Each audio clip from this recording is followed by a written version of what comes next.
Salawat serta salam kita aturkan untuk Nabi kita tercinta Nabi Muhammad sallallahu alaihi wasallam.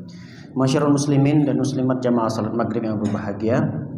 Insyaallah pada malam yang berbahagia ini kita akan melanjutkan kajian kita pada pembahasan Sirah Nabawiyah dalam kitab Ar-Rahiqul Makhtum. Pada pertemuan yang lalu kita telah membahas tentang peperangan Uhud. Ada beberapa pertemuan yang kita telah mengkaji tentang peristiwa bersejarah yang merugikan kaum muslimin, yaitu perang Uhud. Antara perang Uhud dan terjadilah peperangan berikutnya. Peperangan ini juga cukup besar sekali. Perangan itu disebut dengan perang Ahzab. Ahzab atau disebut juga dengan perang koalisi yang begitu besar. Kaum kafir berkoalisi dengan orang-orang munafik, berkoalisi dengan orang-orang Yahudi, orang-orang kafir Quraisy dan seterusnya. Mereka bergabung, berkumpul untuk mengepung dan menyerang kaum muslimin yang ada di Madinah. Disebut dengan perang Ahzab. Baik, antara perang Uhud dengan perang Ahzab ini ada beberapa peristiwa-peristiwa yang tidak bisa terlupakan pula. Baik, ada beberapa peristiwa tersebut yang akan kita bahas. Sebelum masuk pada pembahasan perang Ahzab, kita akan melihat ada beberapa ekspansi utusan-utusan yang dikirim oleh Nabi Shallallahu Alaihi Wasallam di beberapa daerah-daerah, yang daerah-daerah ini atau suku-suku ini atau kabilah-kabilah ini sudah melihat sinis, melihat kaum muslimin tidak punya power lagi, tidak punya kekuatan. Mulai kaum muslimin disepelekan, mulai kaum muslimin ketika itu dikucilkan karena peperangan Uhud yang dimenangkan oleh orang-orang kafir Quraisy. Yang ketika itu kaum muslimin di peperangan Uhud ini ada 70 sahabat yang meninggal dunia, kemudian Rasul dalam kondisi kritis, banyak para sahabat yang terluka parah. Nah, kondisi yang seperti ini menjadikan pamornya kaum muslimin hilang. Ya, samalah seperti kita misalnya, antara kita nggak usah tentang peperangan. Misalnya ada tanding bola antar desa misal begitu. Tadinya pertama menang, wah mulailah klub ini udah menganggap wah ini hebat, ini kampung fulan ini nggak bisa disepelekan. Ternyata main dengan kampung sebelahnya lagi kalah, mulailah dianggap wah itu ternyata kebetulan saja itu menangnya. Mulailah diejek, direndahkan. Begitulah kondisi kaum muslimin ketika itu di Madinah. Di peperangan Badar kaum muslimin menang. Peperangan Badar yang jumlah kaum muslimin 300-an, jumlah orang kafir ketika itu 1000. Oh, menang kaum muslimin. Mulai disungkani, disegani kaum muslimin. Tapi tahun berikutnya terjadi peperangan Uhud. Peperangan Uhud ini ternyata kaum muslimin mendapatkan kekalahan yang begitu luar biasa. Nah, disinilah mulai orang-orang menganggap bahwa kaum muslimin tidak memiliki kekuatan apapun lagi. Ternyata mereka adalah orang-orang lemah. Mulailah bencana ini mulai dirasakan oleh kaum muslimin ketika itu, dan mara bahaya mulai mengintai dan mengepung kaum muslimin yang ketika itu berada di Madinah. Baik itu intimidasi dari eksternalnya maupun dari internalnya. Dari internalnya itu dari kota Madinah sendiri. Di Madinah itu kan kita tahu bahwa di sana juga orang-orang munafik tinggal di sana. Orang-orang Yahudi, beberapa suku tinggal di Madinah. Mereka mulai berani mengganggu kaum muslimin. Yang tadinya orang Yahudi gak berani apa-apain dengan kaum muslimin. Tapi karena kaum muslimin kalah dalam peperangan Uhud, mulai mereka berani menampakkan permusuhannya begitu nyata. Dulu ketika awal-awal datang Rasulullah membentuk kekuatan kaum muslimin, mulai kuat kaum muslimin, orang Yahudi udah gak bisa ngobrol apapun, gak bisa petantang petenteng. Tapi ketika kalah, mulai mereka sok-sokan, merasa mereka kami ini suku Yahudi yang paling jagoan di sini. Nah, di sini mulailah kaum muslimin, terutama Rasul Shallallahu Alaihi Wasallam, merasa tidak nyaman dengan kondisi yang seperti ini. Bahkan ada upaya-upaya beberapa kelompok-kelompok untuk membunuh Nabi SAW di Madinah. Baik, para hadirin dan hadirat belakang oleh Allah Subhanahu Wa Taala, kita bacakan tulisan dari Syekh Al-Mubarakpuri ini, falam yamdi ala hadhihi al-ma'rakah syahrani, belum berlalu 2 bulan setelah peperangan Uhud itu, belum berlalu 2 bulan, hatta tahayya'at Banu Asad li'igharah 'ala al-Madinah, mulai berani Bani Asad dari satu suku yang ada di sekitaran Madinah, mulai Bani Asad ini berani ingin menyerang Madinah. Padahal suku Asad ini tidak begitu besar, jumlah orang yang tinggal, penduduk yang tinggal di Bani Asad ini nggak terlalu besar. Tapi mereka karena melihat bahwa kaum muslimin sudah kalah dalam peperangan Uhud, berani-beraninya mereka menantang dan ingin menyerang kota Madinah ketika itu. Tidak hanya Bani Asad yang mulai berani untuk menantang Nabi SAW dan para sahabat, mulai ada lagi suku Adal namanya, ada lagi suku Qarah. Jadi udah mulai 3 suku yang ingin menantang kaum muslimin dan ingin menyerang kaum muslimin. Belum berlalu 2 bulan, sudah ada 3 suku. Baik, kemudian ada pula dari suku Amir bin Tufail. Amir bin Tufail ini tokohnya, dia dari Bani Amiri. Nah, ini mulai juga membuat siasat, membuat rencana-rencana, makar-makar buruk untuk membunuh para sahabat-sahabat Nabi SAW. Nanti kita akan paparkan satu persatu dari beberapa suku-suku ini yang ingin menyerang Nabi SAW. Baik, karena pamor kaum muslimin sudah mulai hilang, tidak ada lagi kesungkanan orang-orang kafir terhadap kaum muslimin ketika itu, dan hikmahnya adalah mulai Nabi SAW menyusun kembali strategi kekuatan kaum muslimin. Jadi ini hikmahnya kenapa orang-orang ketika itu kabilah-kabilah merendahkan kaum muslimin, supaya Nabi SAW dan kaum muslimin ketika itu bangkit lagi. Dan inilah kesempatan yang digunakan oleh Nabi SAW untuk bangkit kembali. Jangan berlarut-larut di dalam kesedihan, sehingga kesedihan itu membuat kaum muslimin lemah. Akhirnya Nabi SAW ingin membangkitkan kembali kekuatannya. Pamor kaum muslimin yang ketika itu sudah dianggap kuat dan disungkani, kemudian Nabi SAW ingin mengembalikan itu lagi. Apa yang dilakukan oleh Nabi SAW? Di antaranya yang dilakukan oleh Nabi SAW, Nabi mengutus Abu Salamah untuk ekspansilah, datang ke beberapa suku-suku yang menantang tadi. Jadi kata Nabi SAW, sebelum mereka datang menyerang Madinah, kita yang datang terlebih dahulu ke suku-suku tersebut. Makanya Nabi SAW membuat satu pasukan yang dipimpin langsung oleh Abu Salamah. Baik, awwalu maqama diddul muslimin ba'da nakasa ahad Uhud hum Banu Asad bin Khuzaimah.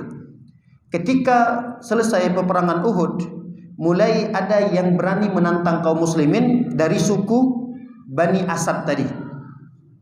Falamma naqalat istikhbaratul Madinah, mulai Rasulullah SAW mencari mata-mata. Nabi punya mata-mata, mencarikan informasi tentang kota Madinah yang ada di sekitarnya. Anna Tulha wa Salma ibnai Khuwailid qad sara fi qaumihima wa man ata'ahuma yad'una Bani Asad Khuzaimah ila harbi Rasul sallallahu alaihi wasallam.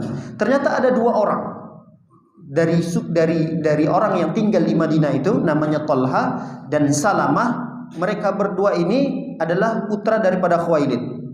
Mereka ternyata mencari kekuatan dan mengundang beberapa suku dari luar Madinah untuk memerangi Nabi SAW di Madinah. Jadi ada 2 orang yang tinggal di Madinah ingin mencari kekuatan dari luar agar menyerang dan menyerbu kaum muslimin yang ada di Madinah.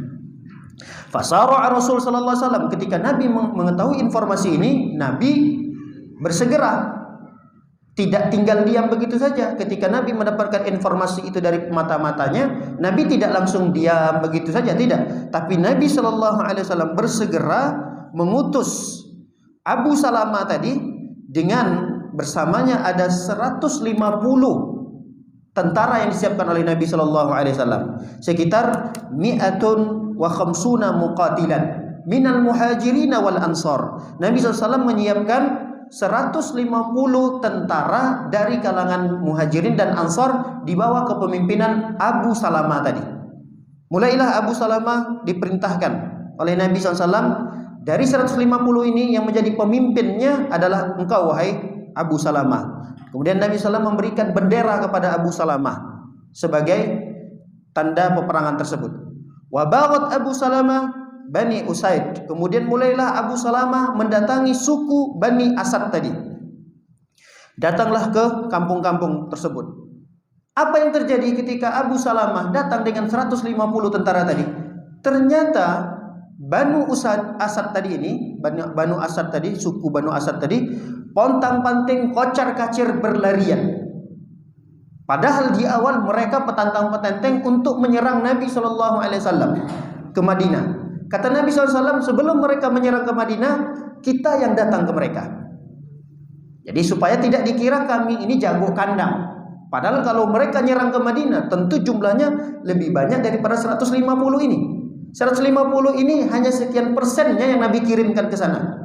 Jadi kalian gak usah repot-repot datang ke Madinah. Gitulah bahasa kita. Biar kami saja yang datang ke tempat kalian. Dan yang datang ke tempat mereka itu tidak banyak, cuma 150 orang. Tapi apa yang terjadi?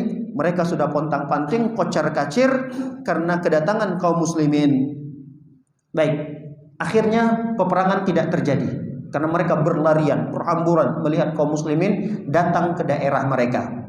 Setelah mereka Banu Asad tadi pontang-panting berlarian, tentu kaum muslimin pulang dalam kondisi mereka membawa harta rampasan. Fai namanya. Fai itu adalah harta rampasan yang boleh dinikmati oleh kaum muslimin tanpa terjadinya peperangan. Beda dengan ghanimah. Kalau ghanimah itu harta rampasan perang. Nah, kaum muslimin ketika itu di bawah pimpinan Abu Salamah, mereka bawa onta, mereka bawa kambing dan seterusnya pulang ke Madinah, dan harta itu halal karena harta ini disebut dengan fai di dalam Islam. Wa ada Abu Salamah wa qad nafara alaihi jarhun. Abu Salamah pulang dalam kondisi memang beliau terluka, tapi terlukanya ini bukan dalam peperangan yang barusan tadi, tapi bekas luka ketika peperangan Uhud. Ternyata di peperangan Uhud itu Abu Salamah terluka. Nah, akibat daripada luka tersebut ternyata infeksi. Gak berapa lama beliau pulang dari Bani Asad tadi sebagai pemimpin perang, dari 150 orang yang beliau pimpin, gak berapa lama sampai ke Madinah beliau meninggal dunia. Nah, menjadalah istrinya disebut dengan Ummu Salamah yang kemudian nanti dinikahi oleh Nabi SAW. Jadi Abu Salamah meninggal dunia karena memang terluka, bekas luka di peperangan Uhud yang dia infeksi, kemudian beliau tidak tertolong lagi dan meninggal dunia akibat daripada bekas luka tersebut. Baik, ini peristiwa yang pertama sebelum terjadinya perang Ahzab. Kemudian peristiwa yang kedua, Nabi SAW mengutus Abdullah bin Unais. Ini terjadi di tahun yang sama juga. Di tahun yang sama Nabi SAW mendapatkan informasi bahwa sesungguhnya Khalid bin Sufyan Al-Huzaili sudah mulai membuat dan membentuk pasukan untuk memerang kaum muslimin. Akhirnya apa yang dilakukan oleh Nabi, karena Nabi mengetahui informasi tersebut, Nabi pun mengutus kepada Khalid bin Sufyan ini seorang sahabat yang bernama Abdullah bin Unais. Abdullah bin Unais. Beliaulah sebagai pemimpin nanti di dalam dalam utusan ini. Baik, wa dhalla Abdullah bin Unais ghaiban 'anil Madinah 18 laila. Abdullah sebagai utusan dari Nabi SAW untuk datang kepada Khalid bin Sufyan. Khalid bin Sufyan tadi ini yang mau menantang Nabi SAW untuk perang. Jadi semua suku udah mulai berani menantang Nabi dan para sahabat. Padahal ketika didatangin mereka ciut sendiri, mental mereka ternyata ngedon sendiri gitu. Nah, di antara yang menantang itulah Khalid tadi. Kata Nabi SAW, udahlah kita kirim aja utusan ke mereka. Termasuk yang diutus oleh Nabi adalah Abdullah bin Unais. Abdullah bin Unais mulai pergi karena memang ini adalah perintah dari Nabi SAW. Kurang lebih beliau meninggalkan Madinah selama 18 malam. 18 hari, 18 malam. Kemudian di hari berikutnya beliau datang ke Madinah lagi. Dalam kondisi dia telah membunuh Khalid yang tadi menantang Nabi sallallahu alaihi wasallam. Lihat, kita bacakan. Wa qad qatala Khalidan wa jaa bi ra'sihi. Ternyata Abdullah bin Unais pulang ke Madinah telah membunuh si Khalid tadi yang telah menantang Rasul SAW untuk berperang dengan menenteng kepala si Khalid. Allahu Akbar. Luar biasa ini. Ini belum Nabi yang turun tanganin. Ini Abdullah bin Unais. Abdullah bin Unais ini mungkin kita nggak pernah dengar namanya. Nggak seperti Umar bin Khattab. Ini Umar bin Hamzah. Ini kan orang-orang, walaupun Hamzah sudah meninggal dunia dalam peperangan Uhud. Tapi Khalid bin Walid belum masuk Islam. Artinya nama-nama yang seperti ini tidak asing di telinga kita. Adapun nama Abdullah bin Unais, ini siapa ini? Jarang terdengar. Ternyata Nabi SAW tahu bahwa Abdullah bin Unais ini adalah orang yang mampu untuk melawan si Khalid yang petantang petenteng ingin melawan Rasul SAW. Akhirnya diutuslah Abdullah bin Unais. Tidak lama beliau meninggalkan Madinah, cuma hitungan belasan hari, nggak sampai sebulan. Pulang-pulang dia membawa hadiah yang dia tunjukkan kepada Nabi. Nih ya Rasulullah, yang menentang Anda untuk berperang itu. Dibawa hadiah kepala di depan Nabi SAW. Fawada'ahu baina yaday Nabi SAW fa'atahu 'asa. Nabi SAW ketika dibawakan kepala tadi dihadapkan di hadapan Nabi SAW, Nabi SAW pun memberikan hadiah kepada Abdullah bin Unais berupa tongkat. Asa itu tongkat. Nih kata Nabi SAW, tongkat sebagai hadiah untuk si Abdullah bin Unais. Wa qala, Nabi pun bersabda setelah memberikan tongkat tersebut, hadhihi ayatun baini wa bainaka yaumal qiyamah. Tongkat ini akan menjadi tanda antara diriku denganmu wahai Abdullah bin Unais pada hari kiamat. Falamma hadaratul wafatu awsa an taj'al ma'ahu fi akfanihi. Kemudian setelah datang masa di mana Abdullah bin Unais ini meninggal dunia, dia berwasiat kepada keluarganya bahwa jadikan di dalam kain kafanku nanti letakkan tongkat pemberian Nabi Shallallahu Alaihi Wasallam ini. Artinya tongkat ini bukan tongkat biasa karena sudah disentuh oleh Nabi Shallallahu Alaihi Wasallam, sudah bersama Nabi begitu lama. Jadi apapun benda yang disentuh oleh Nabi Shallallahu Alaihi Wasallam dan apapun yang dimiliki oleh Nabi berkah. Disepakati oleh para ulama, dan keberkahan itu ingin dibawa oleh Abdullah bin Unais sampai beliau meninggal dunia. Sampai-sampai beliau berwasiat, kalau saya meninggal dunia maka sertakan tongkat pemberian Nabi ini di dalam kain kafanku. Kemudian wasiat itu pun dijalankan oleh keluarganya. Baik, udah mulai nih pamor kaum muslimin sudah mulai kembali naik daun lah bahasa kita. Udah mulai naik kaum muslimin, udah mulai disungkani lagi, disegani. Tidak sampai di situ, Nabi tidak berhenti untuk menaikkan kekuatan kaum muslimin ketika itu. Kemudian terjadi pula peristiwa yang sangat menyedihkan. Dua peristiwa yang kita sebutkan di atas tadi sudah mulai menaikkan pamor kaum muslimin, tapi dua kejadian yang berikutnya membuat kaum muslimin, terkhususnya Nabi SAW, sangat amat sedih, dan Nabi SAW terpukul sekali dengan dua peristiwa setelahnya. Apa itu? Dua peristiwa setelahnya. Yang pertama adalah peristiwa yang terjadi di Roji'. Ada nama sesuatu tempat namanya Roji'. Roji' ini terletak di Huzail, Hijaz. Jadi tidak terlalu jauh dari kota Mekah. Nama tempatnya Ar-Roji'. Jadi antara Jeddah dengan Rabi'. Ada Jeddah, ada Rabi'. Di antaranya itu ada nama tempat namanya Ar-Roji'. Ada peristiwa apa terjadi di Ar-Roji' ini? Kita bacakan.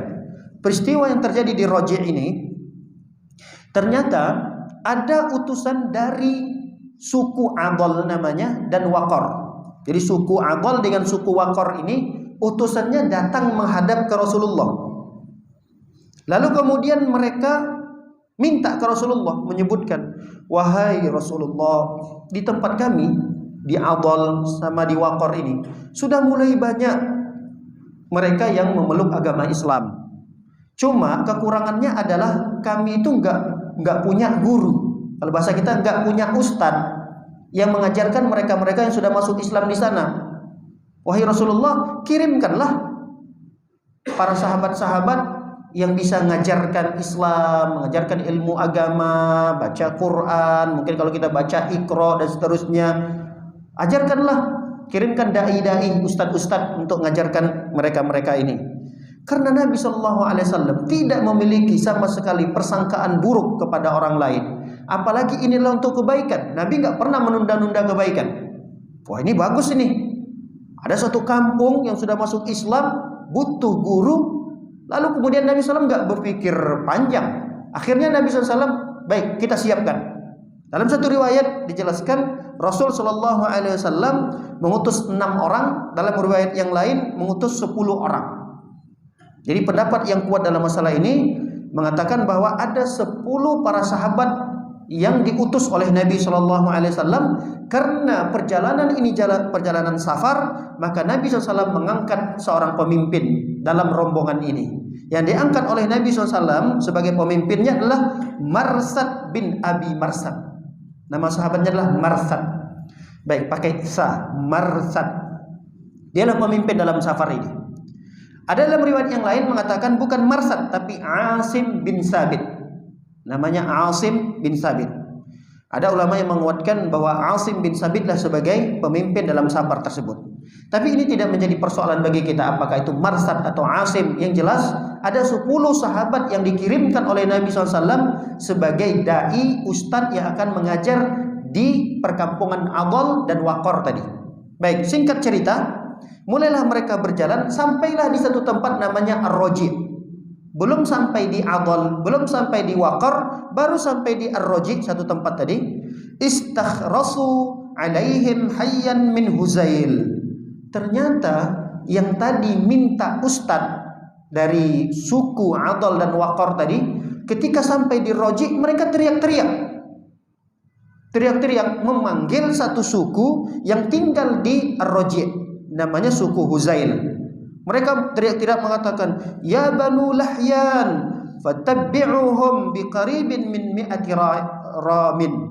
Ketika utusan tadi menjerit-jerit, berteriak-teriak meminta pertolongan, seakan-akan 10 orang ini ngeroyokin dia, begitulah, mungkin membuat makar lah begitu. Akhirnya satu suku tadi berkumpul, ada 100 orang kurang lebih, dan 100 orang ini membawa masing-masingnya panah, busur panah dan anak panahnya. Waqtasu asarahum hatta lahiquhum. Kemudian 100 orang tadi pun mengepung 10 orang para sahabat tadi. Bayangkan, yang dikepung itu 10 orang, yang mengepung jumlahnya 100 orang. Dan 100 orang ini sudah dipersenjatai dengan persenjataan yang lengkap. Adapun 10 para sahabat tadi bukan karena memang bukan mau berperang, mau mengajar. Seorang guru, seorang ustadz, masa ia bawa pedang, bawa apa?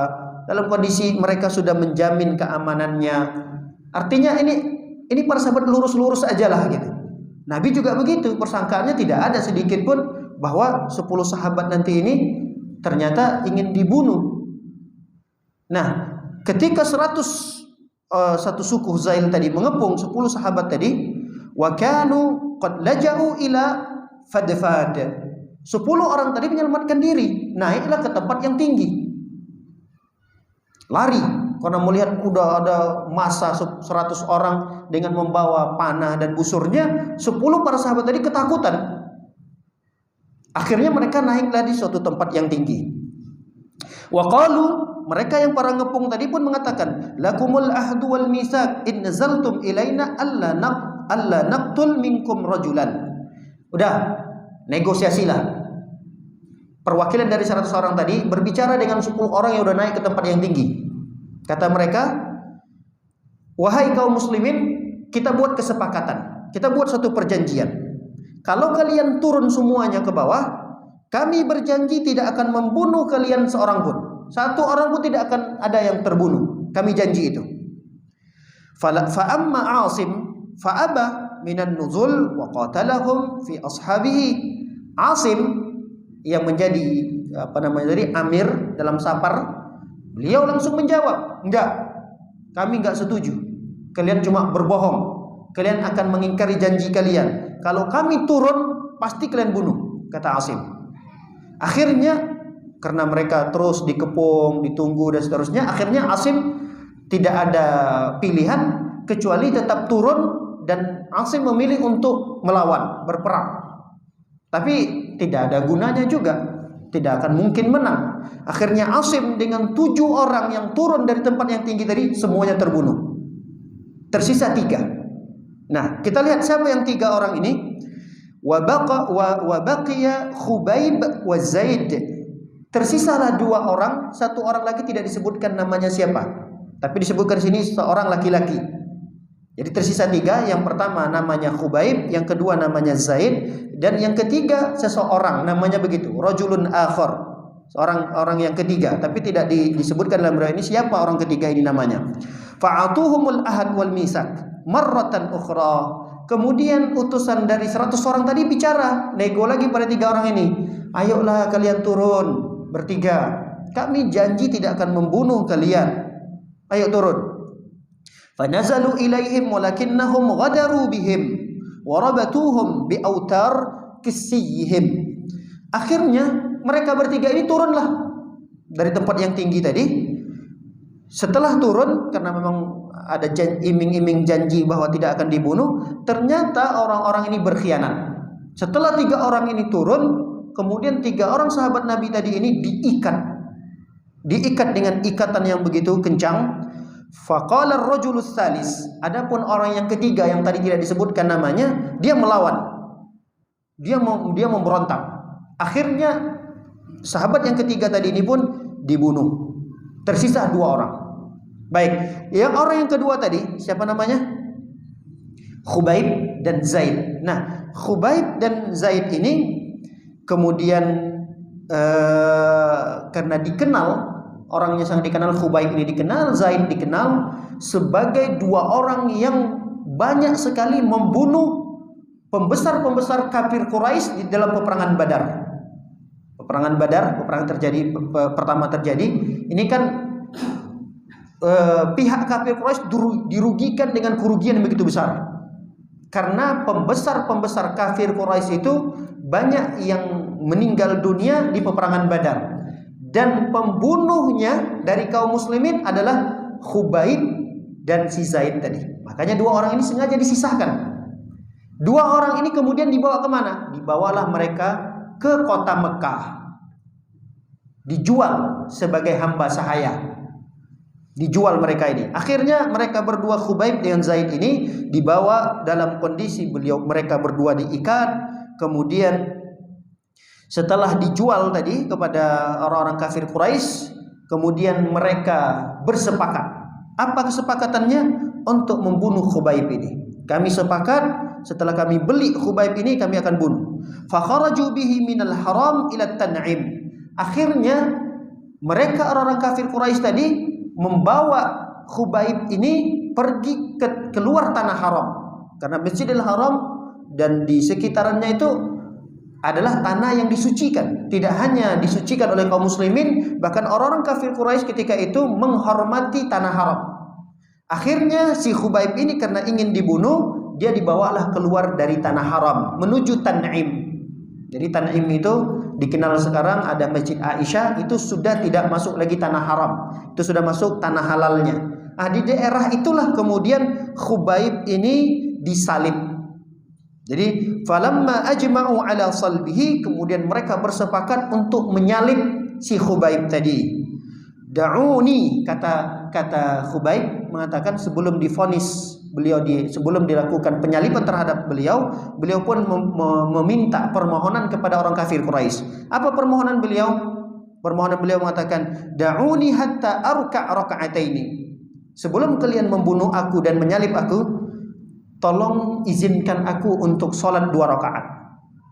Kata beliau, izinkan aku untuk salat 2 rakaat. Fatarakuhu fasallahuma. Akhirnya orang kafir Quraisy tadi membiarkan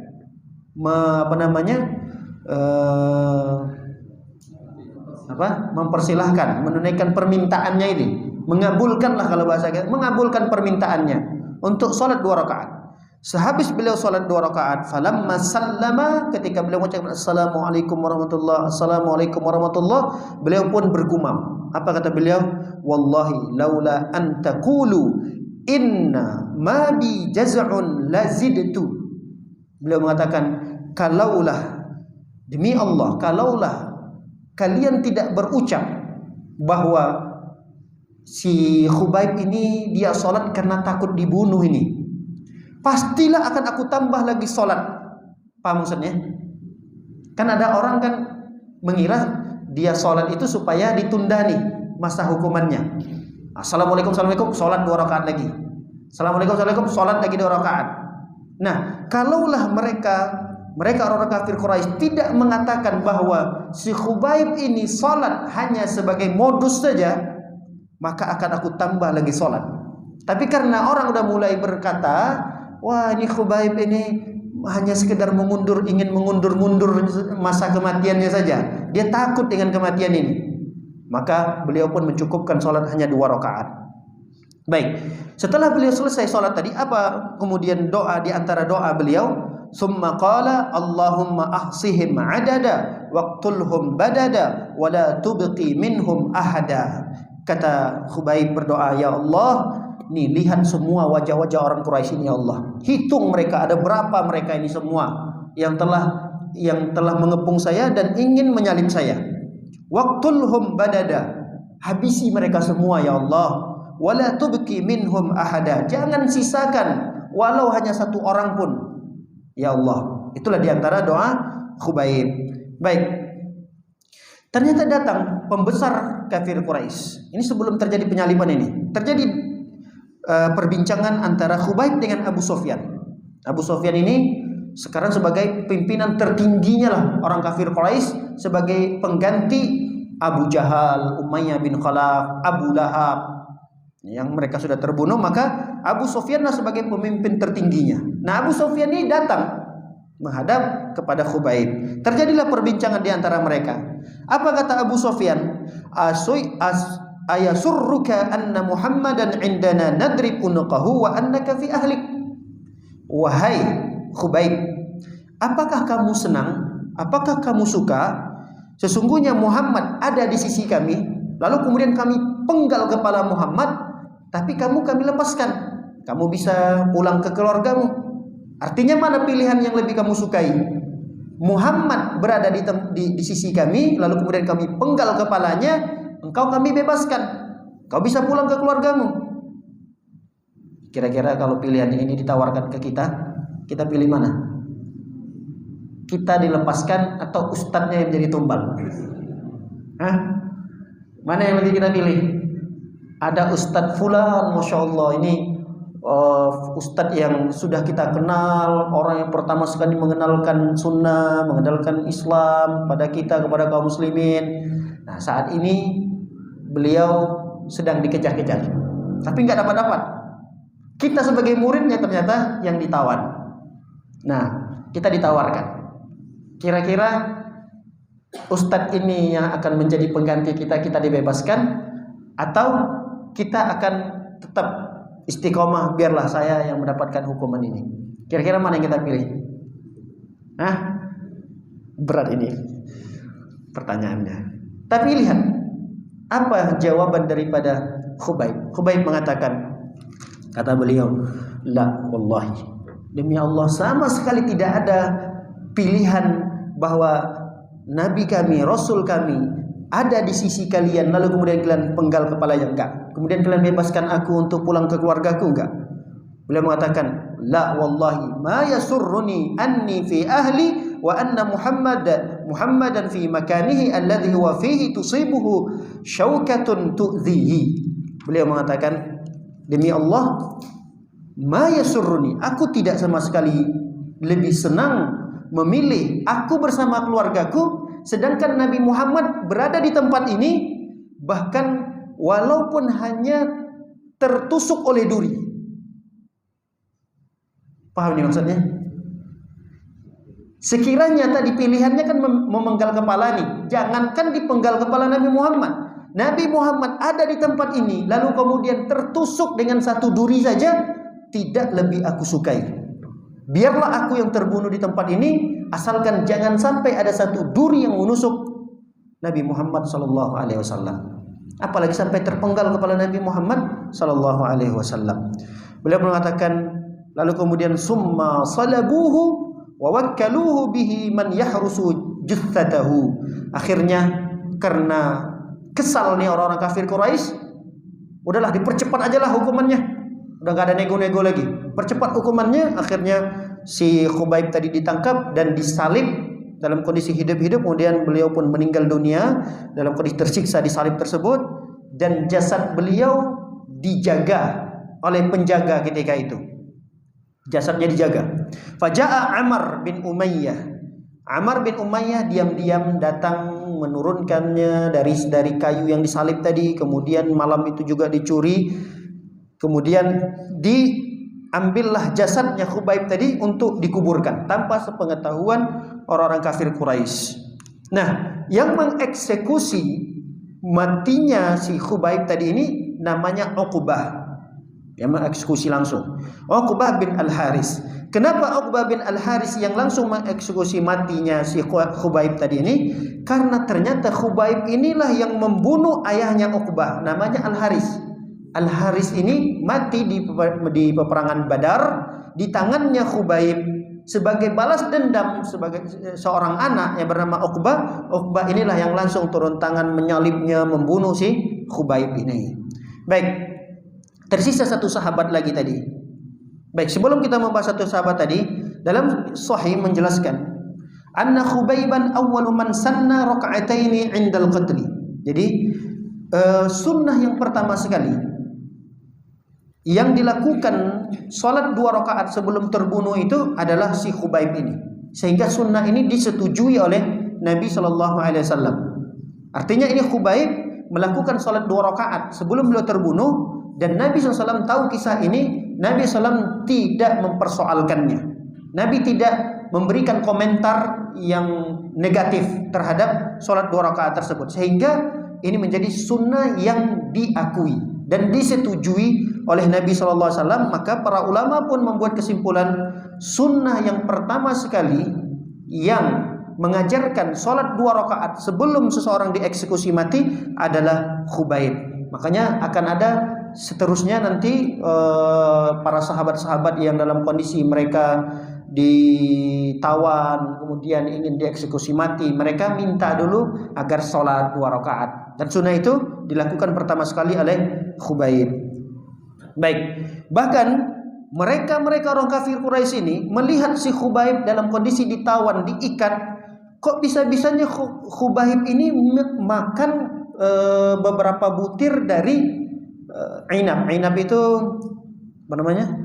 Anggur. Padahal di saat itu Mekah tidak punya buah anggur. Wallahu alam. Dari mana rezeki ini? Tentunya dari Allah Subhanahu wa taala. Dan riwayat ini disahihkan oleh para ulama. Baik, ada satu sahabat yang lain namanya Zaid. Nah, Zaid ini juga sama, dibeli oleh Safwan bin Umayyah. Jadi Umayyah ini pembesar dari kafir Quraisy. Sudah masuk waktu azan? Sudah masuk azan? Kita azan dulu, setelah itu lanjut sampai qomat ya. Ya. Silakan azan.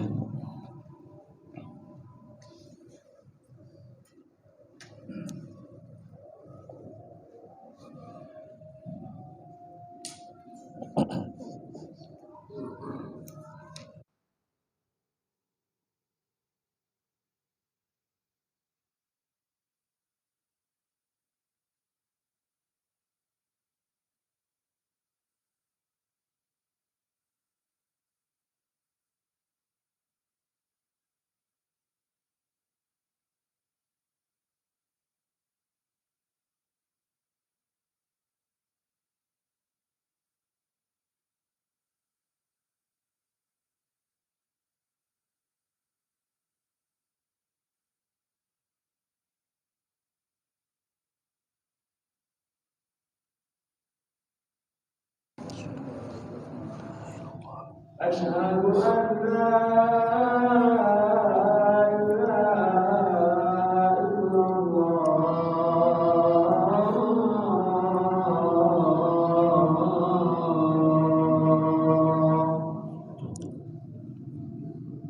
Asyhadu anna Muhammadar Rasulullah.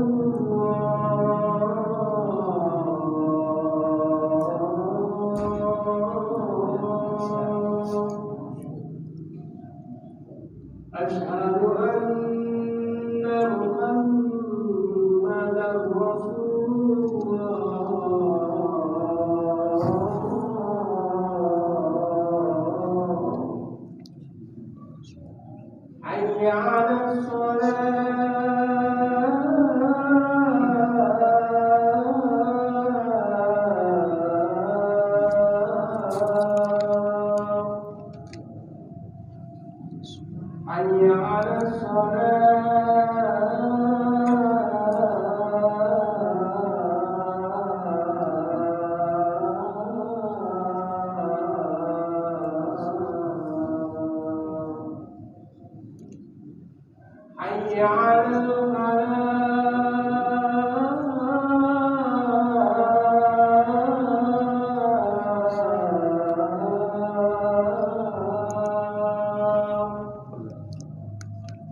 Alhamdulillah, salatu wassalamu ala Rasulillah wa ala alihi washabbihi wa ala ma ba'du.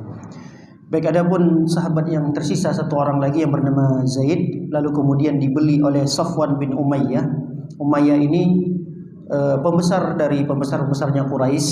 Umayyah, kemudian Abu Jahal, Abu Lahab. Ini pembesar di kafir Quraisy. Umayyah pun terbunuh di peperangan Badar. Yang membunuh Umayyah ini si Zaid ini. Makanya si Zaid ini dibeli oleh Safwan, kemudian Safwan bin Umayyah pun langsung mengeksekusi mati si Zaid. Akhirnya 10 total para sahabat Nabi SAW terbunuh. Kalau bahasa kita terbunuh dalam kondisi sia-sia.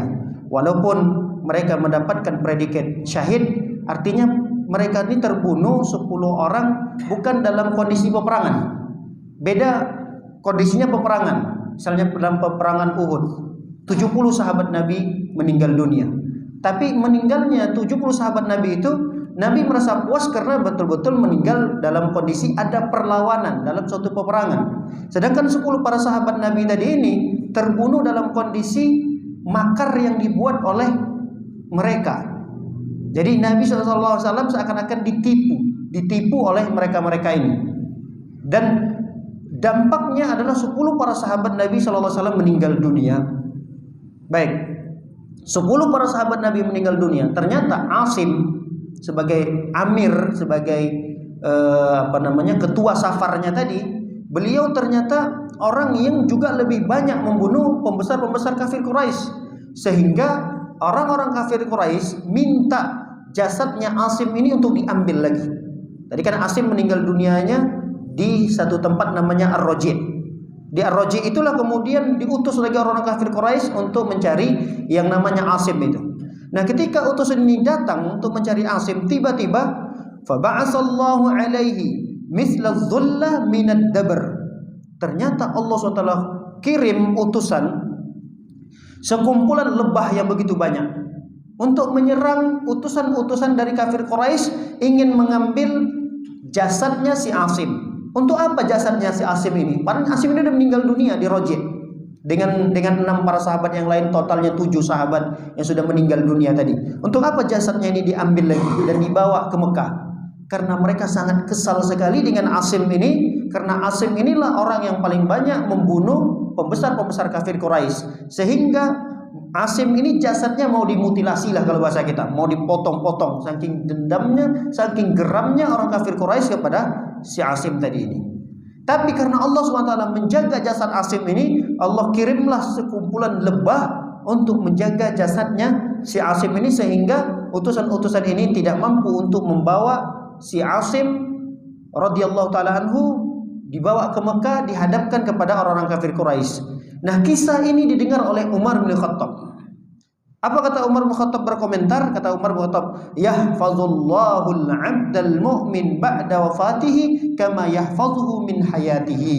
Kata Umar bin Khattab, sungguh Allah menjaga hamba seorang mukmin setelah beliau meninggal dunia, sebagaimana Allah menjaga seorang mukmin tersebut ketika beliau masih hidup. Jadi seakan-akan kalimat ini ditujukan kepada Asim. Asim ini adalah orang yang dijaga oleh Allah semasa hidupnya. Kemudian Allah tetap menjaganya setelah dia meninggal dunia. Bahkan dalam satu riwayat diceritakan, wa kana Asim a'atallahu ahdan. Asim ini diberikan suatu kesepakatan seperti perjanjian. Apa di antara perjanjian tersebut? Alla yamassuhu musyrikun wa la yamassu musyrikan. Dia tidak akan, setelah meninggalnya tidak akan disentuh oleh orang-orang kafir musyrik, dan musyrik pun tidak akan bisa menyentuhnya. Sehingga dikabulkanlah perjanjian tersebut, sehingga Umar pun berkomentar, Allah Subhanahu wa taala menjaga jasadnya si Asim tadi untuk tidak dihadapkan, dibawa kepada orang-orang kafir Quraisy. Ini kalau terjadi jasad Asim ini dibawa kepada orang kafir Quraisy, kita udah nggak tahu jasad Asim ini akan dijadikan apa oleh mereka. Saking kesalnya kepada si Asim tadi. Jangankan Asim, kita sudah menceritakan tentang si Khubaib tadi, bagaimana perlakuan orang kafir Quraisy dengan Khubaib. Sampai Khubaib ini disalib, kemudian dibunuh, kemudian dibiarkan jasadnya sampai membusuk di salib tersebut. Kalaulah tidak dilakukan oleh Uqbah pencurian terhadap jasad tersebut, lalu kemudian dikuburkan, mungkin jasad Khubaib itu akan membusuk sampai mungkin dimakan oleh burung-burung dan seterusnya sampai tinggal tulang dan tidak akan diturunkan. Tapi karena ada orang yang baik yang bernama Uqbah tadi, beliau mencuri malam-malam jasad tersebut, kemudian dikuburkanlah jasad Khubayb tersebut sebagai bentuk balas dendam yang begitu luar biasa dari orang kafir Quraisy. Baik para hadirin dan hadirat melakukan oleh Allah Subhanahu wa taala. Ini tragedi yang pertama yang mengiris hati Nabi sallallahu alaihi wasallam. Jadi setelah dua peristiwa yang pertama menjadikan Nabi SAW senang, bahagia dengan kekuatan kaum muslimin kembali lagi, tapi ada 10 sahabat Nabi yang terbunuh di waktu yang sama. Tidak sampai di situ, ada tragedi yang kedua. Dan ini juga sangat mengiris hati dan membuat Nabi SAW sangat amat sedih. Apa itu? Peristiwa yang disebut dengan Bi'rul Ma'unah. Bi'rul Ma'unah itu bi'ir namanya sumur, Ma'unah itu nama tempatnya, Ma'unah, sumur Ma'unah. Ada peristiwa apa terjadi di sumur Ma'unah ini? Ada sekitar 70 sahabat Nabi, ini pendapat yang kuat. 70 sahabat Nabi yang dikirim dengan tujuan yang sama seperti 10 sahabat yang pertama tadi. Baik, saya ringkas kisahnya. Nanti kalau ada waktu yang lain kita akan jabarkan kisah ini. Saya ringkas kisahnya. Ada seorang yang bernama Abu Barra. Abu Barra ini datang kepada Nabi SAW. Abu Barra ini dikenal dengan tukang pelempar tombak yang ahli, bukan pemanah, tapi pelempar tombak yang pendek begini, dilempar itu tepat pada sasarannya. Nah, dia digelari dengan pelempar tombak yang sangat ahli. Abu Barra ini, dia datang ke Rasulullah SAW, datang menghadap ke Nabi di Madinah. Nabi pun melihat dan kenal dengan Abu Barra ini. Wahai Abu Barra, ayo masuk Islam. Akhirnya Nabi mengajak dia berdakwah, Nabi ngajak untuk masuk Islam Abu Barra ini. Tapi Abu Barra menolak. Enggak, saya tidak mau masuk Islam. Nabi tidak memaksa. Kalau orang ditawarkan masuk Islam kemudian dia tidak masuk Islam, Nabi enggak paksa. Apalagi sampai dibunuh. Abu Barra ini tidak dibunuh. Falam yab'ud, tapi juga Abu Barra ini tidak memusuhi Islam. Jadi dia ditawarkan masuk Islam, tidak mau masuk Islam, tapi dia tidak memusuhi Islam.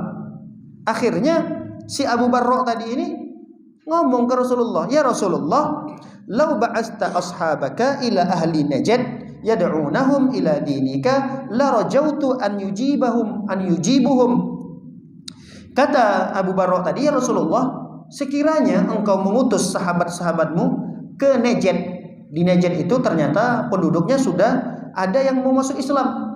Nah, utuslah sahabat-sahabat engkau ya Rasulullah untuk berdakwah ke sana, dan aku melihat bahwa mereka akan menerima dakwamu ini. Faqala, lihat jawaban Nabi SAW, "Inni akhafu alaihim ahlu Najd." Aku khawatir nanti ada apa-apa dengan sahabat yang aku utus ini.